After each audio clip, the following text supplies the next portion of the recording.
Here's a story that took place about 2 years ago when I was a famous plastic surgeon at a prestigious hospital in Gangnam.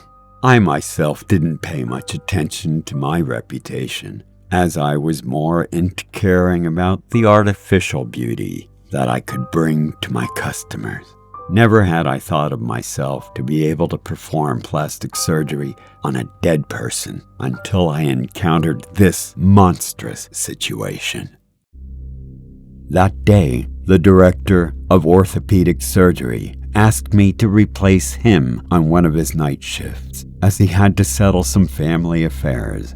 Having worked all day, I was no longer in the mood to be on duty that night. My head was dizzy, I was tired and stressed, but I just felt compelled and obligated to help him out. It was now around midnight and I was exhausted. I tried to get back to my room to take a short rest after a long day of surgery. I slowly took off my shirt, yawning and sighing, sleepy, when I suddenly heard an echoing sound, loud, and then it went completely quiet. I thought that maybe it was because I was too tired, that I began to imagine things, or just simply misheard it. As I was about to go to bed, I heard that sound again. I curiously went to the door to see what it was. There was not a single person in sight. The whole corridor was mostly dim, as the light was only shining in a small place. I began feeling worried, as the dark, cold air made me feel like I was in a morgue. Suddenly, I saw a glimpse of a figure standing at the end of the hallway.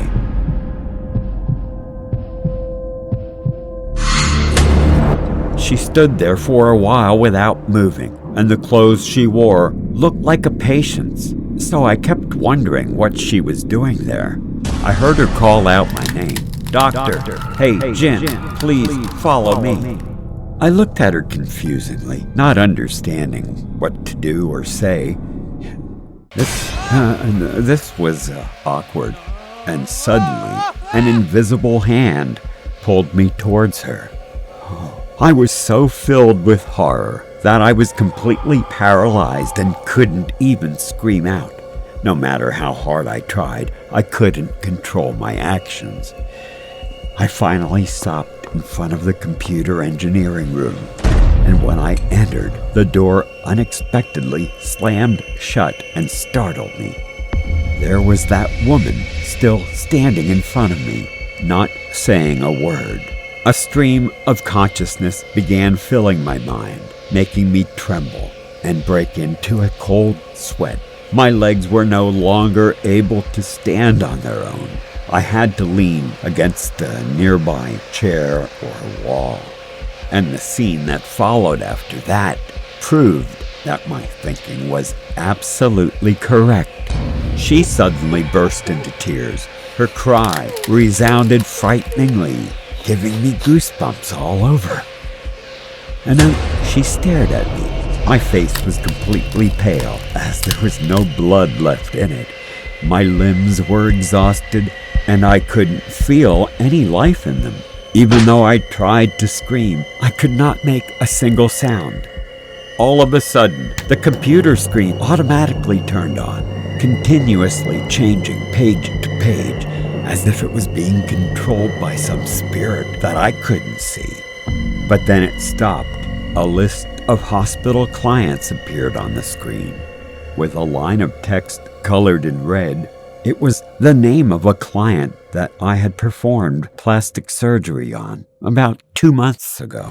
I've never seen her again. I glanced fearfully at the female ghost, and then she suddenly lifted her hair and looked at me as if she were pleading for help.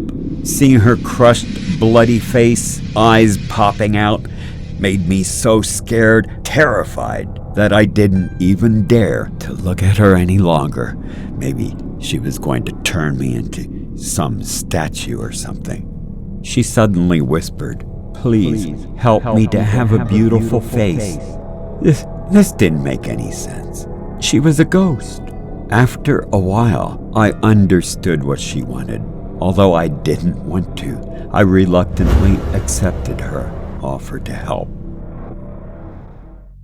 The next day, I returned home and went to the morgue she had told me about before. It was explained to me by the morgue manager that she had died 2 days ago due to a serious traffic accident.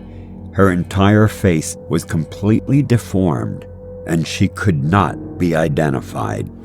Thinking only of her wishes, I agreed to do that, but I was really afraid. After completing the procedure, I quickly took her body to the hospital. Faced with a corpse that was both terrifyingly disgusting and filled with stench, deeply worried me. I also had to deal with the after effects from the hospital. I knew they were going to put an enormous amount of pressure on me. Maybe I wasn't fit in their eyes to continue working. Anyway, I was very worried. But thanks to my determination, my skills and experience made for a successful surgery and the most beautiful corpse I'd ever seen. I began to patch up the crushed flesh on her face, adding some silicone, injecting some filler, and eventually getting her face looking as natural and harmonious as possible. Though it looked a bit scary, I subtly used makeup to conceal her flaws. Looking at the finished production, or looking at the finished product in front of me, I shivered in fear again. But I was also happy to have been able to fulfill a dying girl's wish. In my opinion, every woman, alive or dead, wants to be beautiful. I just hope I never run into another ghost again.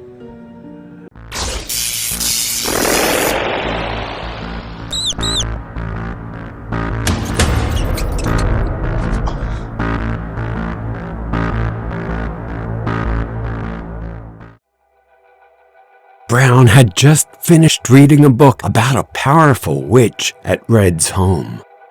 And Brown was extremely excited as he read about the magic she possessed together with the poisonous potions that she crafted.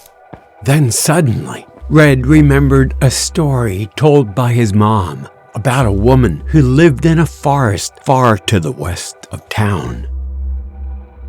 Red became frightened as he recalled his mother's words, saying that she looked a lot like a witch, and she loved to turn spoiled little children into rats and put them in a little cage in and around her house.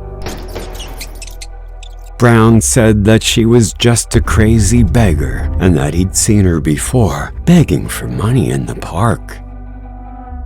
Pink stood by with an expression of awe as she was listening to her friends talking about the old lady. To her, that old lady was just an eccentric old woman who rarely speaks with anyone. Then, as if Pink just thought of an idea, she excitedly jumped up and suggested that 3 of them should go to the old woman's house to find out what was really going on and get to the bottom of this mystery. At first, they were a little bit scared and worried, wondering if they should go to the house or not. But everyone was curious, and they all agreed to go there together. The 3 friends nervously followed the path into the forest, which led to the woman's house. The closer they walked to it, the more visible it became. From the outside, the house didn't look much like the one in the book that Brown had read before.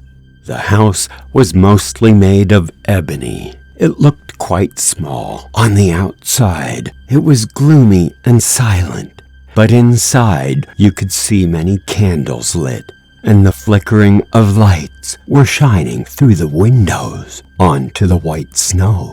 Red carefully sneaked to the side of the house. He saw a window in the back and then made plans for Brown and Pink to join him. Because the windows were so high, Red motioned to Brown to get down on all 4s to lift him up first.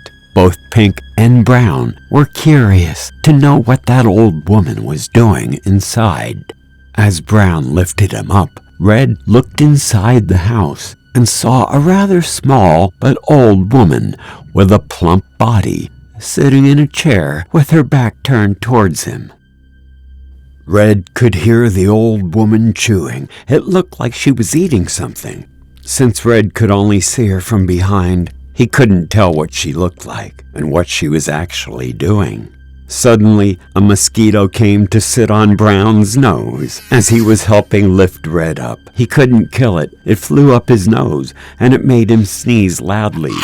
Red's loud sneeze broke the silence. The old woman suddenly got up and turned toward the window. Now, Red was speechless, overwhelmed with fear. At that moment, the image of the old woman was clearly visible. She was halfway undressed, revealing her large belly. Right inside her abdominal cavity lurked an unusual, monstrous, human-like head. This creepy old lady was feeding rats to that whatever kind of creepy creature was growing out of her stomach, and it had sharp teeth and a creepy long tongue fluttering in front of her stomach. As he looked closely at her stomach, he quickly realized it was a wicked, demonic face. It looked like a parasitic demon living on the woman's stomach. Oh, it was sinking its teeth into the rats, swallowing them as the crimson blood spilled all over the floor, creating a disgusting sight. Red gagged, trying to hold back the nausea, but then fell backwards into Brown and Pink's confusing faces. Red screamed out that she was a witch and ran like crazy, as Brown and Pink had no idea what was going on. They just confusingly looked at each other. However, just about the time when Brown was taking Pink's hand to run away, he saw Pink looking terrified, realizing that the old woman stood by the window looking straight at Pink. By now, the two of them were so petrified that they couldn't run at all. They were frozen with fear.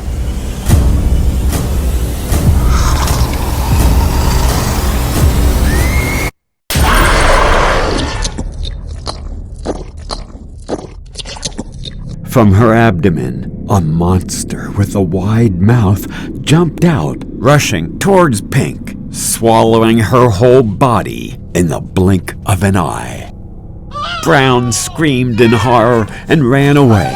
He ran all the way to the main street and then passed out. Later, he was found by a passerby and taken to the hospital. But the horror story didn't stop there. According to his description, the sheriff went to find the old woman's house, but there was no trace of her existence.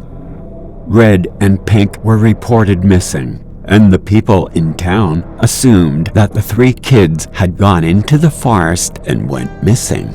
Later, the police found some pieces of Pink's clothing. They assumed that both Pink and Red quite possibly were eaten by wild animals. To get more ideas about my horror novel about witchcraft from this story, which was also previously told by a priest, I decided to meet Mr. Brown at a small monastery. Aside from this crazy story, Mr. Brown also told me about a thrilling detail. The monster that was raised in front of the old woman's belly was actually her son. Not only that, when I asked about the address of that house in the woods, Mr. Brown enthusiastically showed me, but just as I was about to leave, he warned me that if I intended to ever go there, I had to be careful for my life because there were traps set everywhere.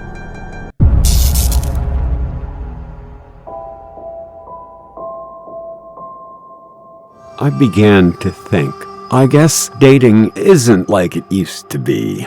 Be careful of those one-night stands and choose your mate carefully. Don't go there on an empty stomach. You may be tempted to eat what they're eating. Or maybe I should say, you are what you eat. Or Who you eat.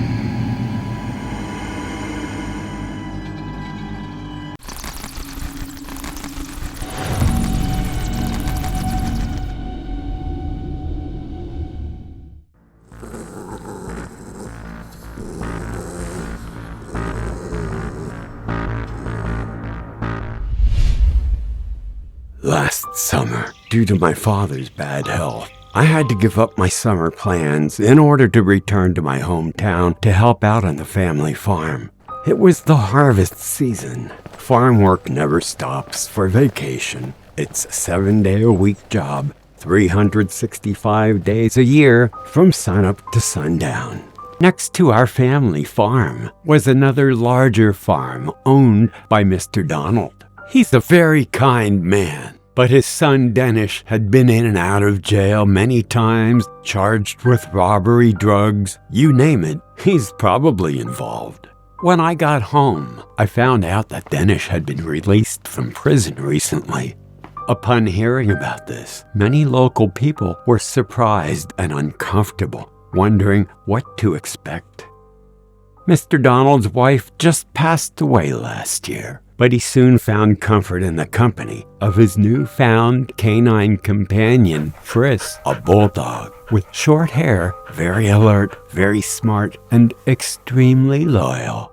He and his new companion bonded quickly. They both brought so much comfort and happiness to each other's daily lives. However, Dennis didn't like dogs at all, and he especially developed a hatred toward Friss, and I think Friss felt the same way about him. Whenever he laid his eyes on Friss, he would immediately run after him, and upon capture, Dennis would violently beat him. It's no wonder why, every time Dennis saw Friss, the dog would run away to a secure hiding place, trying to avoid another beating. That poor innocent dog never dared to show himself when that bully Dennis was anywhere nearby. After getting out of prison, Dennis, unfazed by prison life, continued his old, evil, violent ways, plunging himself right back into the same addictive lifestyle, gambling, drugs, burglary, refusing to get a job. He was constantly asking Mr. Donald for money. But when things didn't go his way, he'd just steal whatever money he wanted from his father. Mr. Donald grew very upset and extremely unhappy. Dennis and his father quarreled all the time. Mr. Donald was about to face yet another tragic event. A gang of violent thieves showed up at Mr. Donald's home on the farm, their faces covered with a black veil that only revealed their eyes. They forced their way inside, carrying many weapons including knives and guns. Friss, his loyal companion, began to bark loudly and viciously from the ground floor, waking Mr. Donald from his bedroom upstairs. Mr. Donald reached for his robe, went downstairs to check what was going on. But when he saw the scene unfolding in front of him, it just left him terrified and speechless. Fearing that these thugs might have been exposed, the robbers surrounded Mr. Donald in the middle of the house with pointed guns aimed at him. Suddenly, out of desperation, he attacked one of those thieving creeps that was standing in front of him. But the rage that overcame those punks took a violent turn as one of them put a bullet in his back. He instantly went into shock, falling to the floor from the intense pain. But before he closed his eyes, he witnessed yet another dark ritual about to take place. His poor dog Friss, seeing his master being beaten and shot, bravely rushed into action, fiercely attacking and biting one of them, and taking a big chunk of flesh out of that bandit's legs, ripping it with such aggressive force that it tore a hole in his trousers. The bandit who was bitten clutched his leg in pain, his evil eyes filled with rage and cruelty, clenching his teeth. He pointed his gun at Friss and fired multiple times at him. Friss curled his painful body into a fetal position on the floor. He took one last breath and stopped breathing.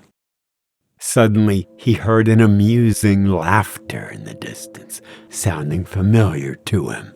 Mr. Donald tried to raise his eyes one last time to look at the man who shot his dog, knowing who that person was that committed these inhuman acts.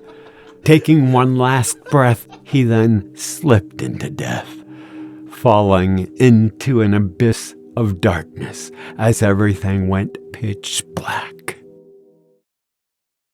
A week later, while watching a movie, Danish suddenly heard a growl outside his door. He angrily looked around to see if there was another dog running into the house. Being traumatized, he held the gun in his hand with the intention of shooting to death whatever creature was lurking in the darkness. But when he opened the door, searching for vengeance, a dog-like figure with bloodshot eyes and drooling foam about the mouth, it was growling at Danish when suddenly it lunged at him, causing him to fall backwards. That devil ghost dog began violently sinking his fang-like teeth deep into the flesh surrounding Danish's neck, slurping his blood before slowly vanishing. Gradually, Danish was becoming more and more mentally unstable, always tense in a state of unease, thinking that Friss had returned from the grave to exact his revenge. More frightening, the people in town often found Danish crawling on all fours, his eyes glowing with a deep crimson red, making strange vocalizations, snarling, growling, and foaming at the mouth. You could see the foam dripping from him like a rabid hound dog, like the beast that was now in possession of his soul. As the days passed, he was behaving like someone who had totally lost his mind and all his humanity, fading in and out of consciousness, crawling through the streets, digging through trash cans for food. Soon after, a stranger appeared in town. He was an evil soul, just like Danish. He hated almost all animals, especially dogs. He loved to torture them and beat them to death. When he saw Danish, who had now morphed into some kind of unknown creature. Ironically, that same man set a trap and baited it with food, hoping to catch the creature that was once Danish. After his trophy catch, he responded with the same kind of brutality that once dominated Danish, inflicting the same kind of lust for torture. After taking the life of that creature, Dennis, the man was never seen again. Rumors about him kept spreading, all claiming that Danish was bitten by some satanic creature that resembled an unusual dog-like beast that had returned from the bowels of the deep, dark underworld of hell to avenge his evil ways. Many people believe that his death was the price he had to pay for the sins that he'd committed to all the animals and people who once loved him. A few days after the incident happened, the police found out the truth. No one could have imagined that Donald's only son, Danish, was the mastermind behind the robberies that cruelly killed his beloved dog, Friss. I've been witness to what happens to people who commit such evil deeds. Danish had opened a door, inviting the dark souls to enter from the world below.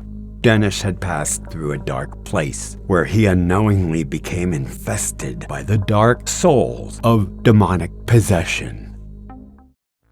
Hello, it's me, Iris.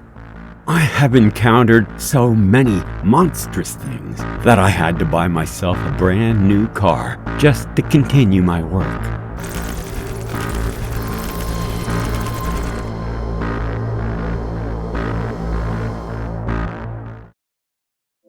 One day around 8 p.m., when I was about halfway through eating a hamburger, I got a phone call from a customer of mine. I quickly picked up the phone. But strangely, on the other end of the line, no one said anything. Thinking that I was being teased by someone, I hung up. About 5 minutes later, I got another phone call from the same number. But like the previous time, on the other end of the line, no one said a word. A few moments later, I got a message.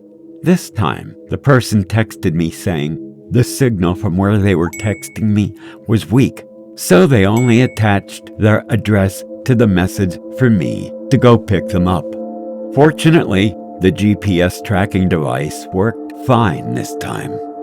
But I encountered something more dreadful than that. While I was driving on a mountain pass, which was near to the pickup point, my car suddenly stalled. No matter what I did or tried, I couldn't get it to work. Having no other choice, I had to text them back to tell them that my car was broken, hoping that they would sympathize with my situation. I informed them to text another driver to assist them.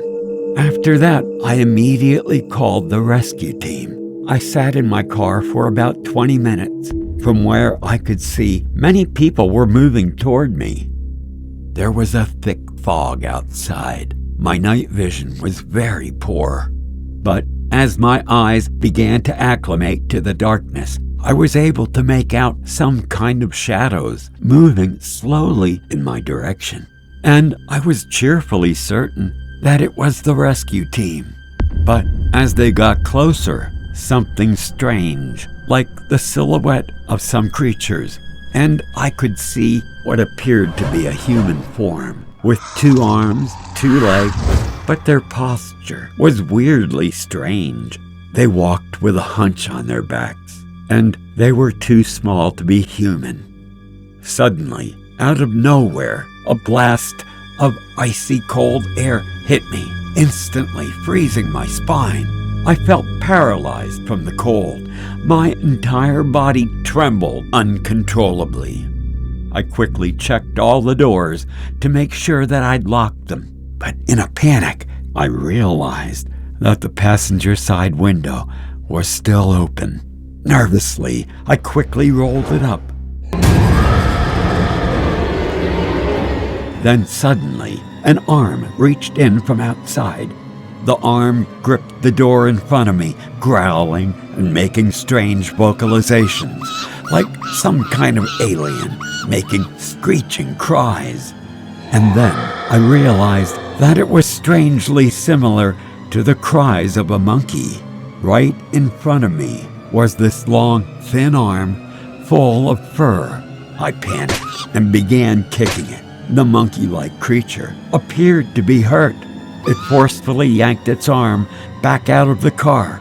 In that moment, I quickly and quietly chose to protect myself by securely locking my car, hoping to remain undetected inside my little cocoon. Then there was a dreadful silence. It seemed as if all those monkey-like beasts had left. The inside car windows were all fogged up, making it almost impossible to see anything outside. Somehow, I must be able to know if those creatures are still here. I had to regain my composure, but the fear of what happened outside terrified me so deeply that I couldn't move a muscle. Now, I had to face this situation alone. I mustered up the courage and forced myself to overcome my terror. So I took a deep breath. It was now or never. But before I could do anything, I discovered strange, weird handprints on the car's misty windshield. I was so frightened. These handprints, or footprints, were unlike anything I'd ever seen before. And now I could hear some kind of gibberish chatter coming from outside. It appeared that these unknown devilish monsters were still here. And, along with their screeching, it became clear to me that whatever kind of beings they were, and I was convinced that they were not here to make friends. The only thing I could do at that moment was close my eyes, cover my mouth, and nervously wait for them to leave. About 5 minutes later, everything was quiet again. I turned on the wipers to remove the mist from the front window. However, as soon as the mist was cleared, I could see dozens of monkeys gathered on the road.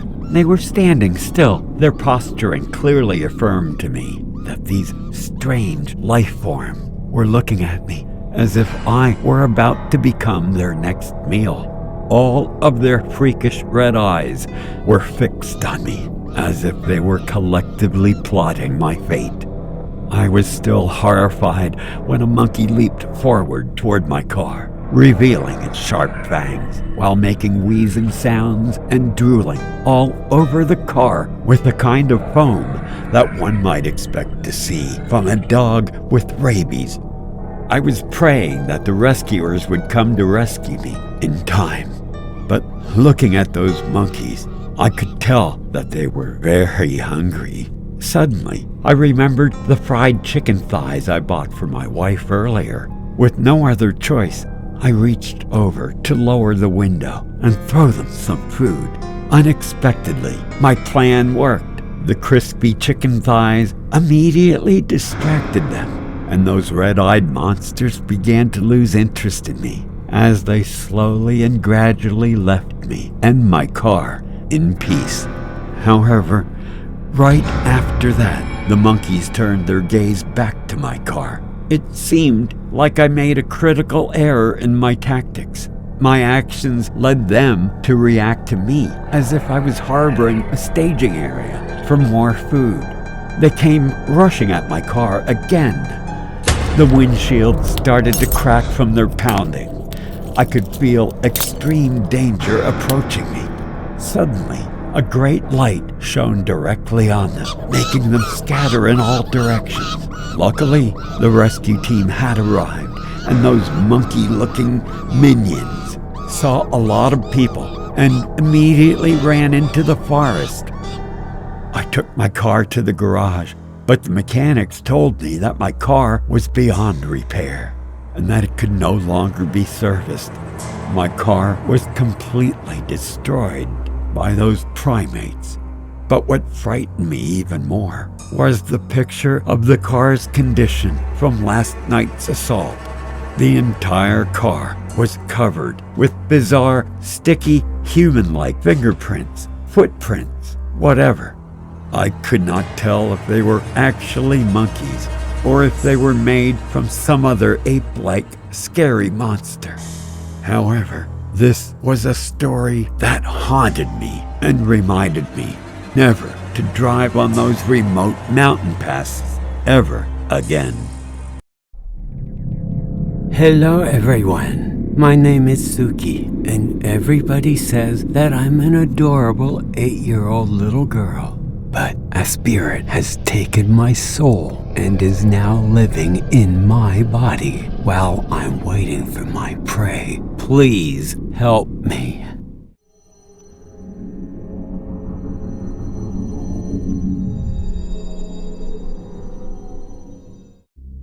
Seeing all the normal people walking on the street around me makes me sad and angry.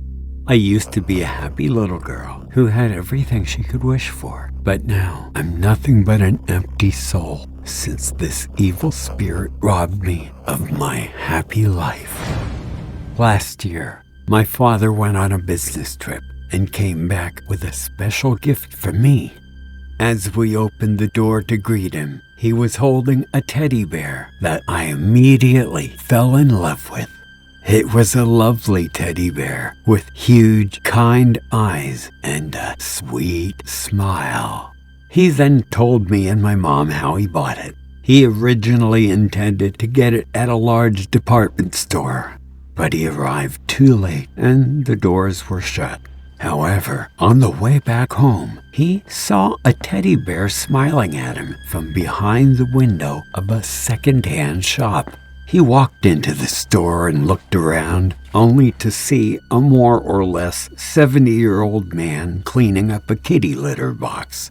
The old man seemed rather uncomfortable when he looked at my dad, Dave, and asked him what he wanted. Dad then pointed to the teddy bear, saying he wanted to buy it.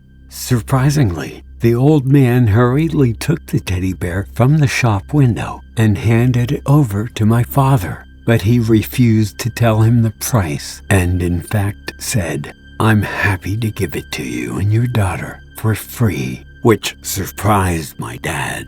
My parents have always been busy with work. Every day after school, I would just stay in my bedroom and play with my beloved new teddy bear. I would treat it like my little brother, feed it and cuddle it to sleep.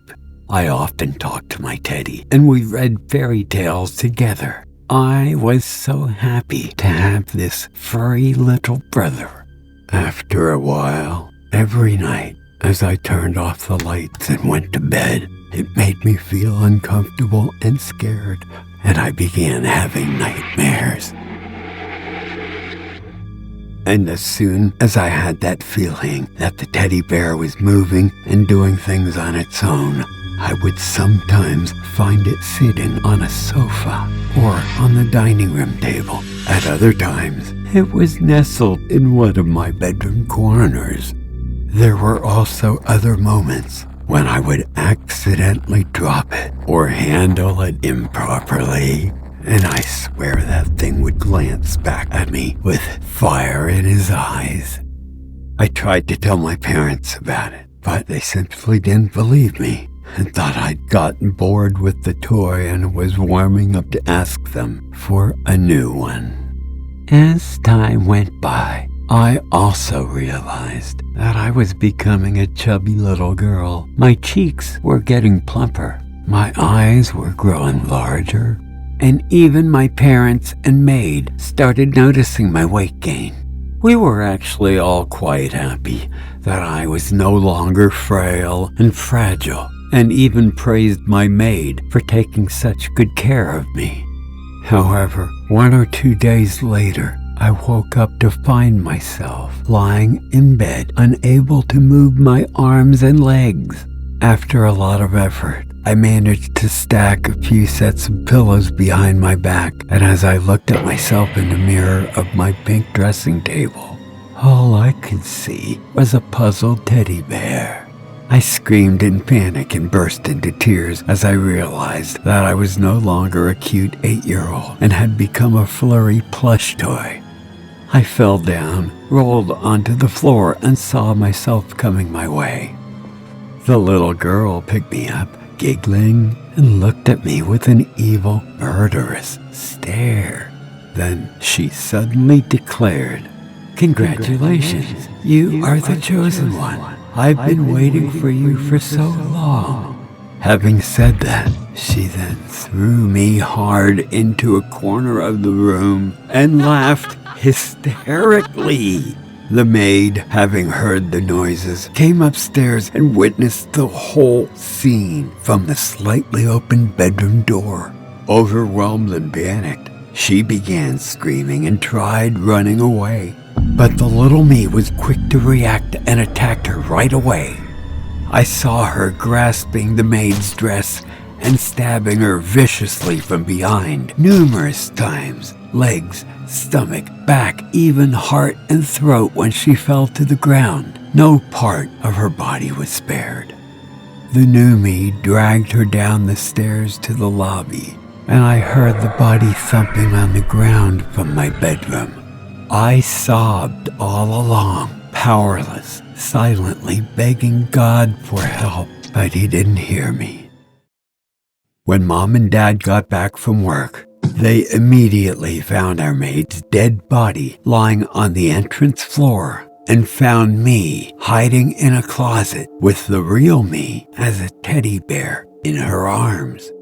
My evil alter ego was in tears and told them, "Dad, Mom, that teddy bear killed the maid. Please throw it away and return it to the store. I don't like it anymore." The police later concluded that our home had been broken into by a criminal and that the housemaid was in fact his unfortunate victim. Because the new me kept crying, asking my father to bring the teddy bear back to the store, there was no way my father wouldn't oblige. As he was holding one arm clutched to his chest, I tried telling my father that I was locked up in this teddy bear body, but all my attempts were useless and unsuccessful. My father took me back to the store, and I was put back at the same place in the same window shop where the teddy bear was standing when he saw it. I cried, screamed, yelled from the top of my lungs, but my voice was muted, my tears were dry, and I still had a furry, smiley face. Dad didn't hear me and just left. The old man then picked me up and said, "Just sit there. Smile all you can and wait for your new dad." He gently placed me back in the display window at the very front, as if this was the prime position for the teddy bear, and the teddy bear only. The spirit has become me and has been enjoying my happy life ever since, well, I got stuck in this teddy bear body and has been sitting in front of this display glass, waiting for my lucky day, waiting for my replacement and my deliverance. And the evil circle won't be ending anytime soon.